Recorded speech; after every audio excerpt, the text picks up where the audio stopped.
তবে এটা তোমার দুর্বলতা নয়, এটা তোমার এক ধরনের বড় একটা শক্তি।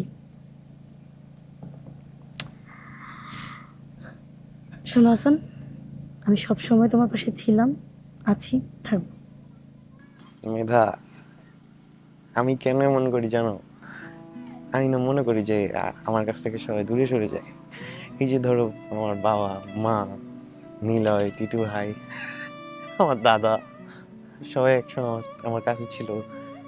সবাই সবাই চলে গেছে। সবাই বলে আর একটা কথা বলে যে পুরুষ মানুষের নাকি কাঁদতে হয় না, কিন্তু আমি মনে করি পুরুষ মানুষের কাঁদা উচিত।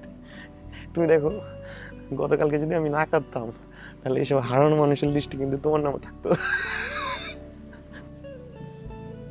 আহসান, যারা চলে গেছে সেটার দোষ তো আর তোমার না।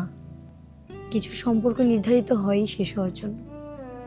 আর তুমি যাদের নাম বললে, যারা তোমার জীবন থেকে চলে গেছে, তারা হয়তো তাদের পথ বেছে নিয়েছে, সময় ফুরিয়েছে, কিন্তু তাদেরকে আটকে রাখার ক্ষমতা তোমারও নেই, আমারও নেই। কিন্তু এই জন্য কিন্তু তুমি একা হয়ে যাওনি, আমি তো আছি তোমার পাশে।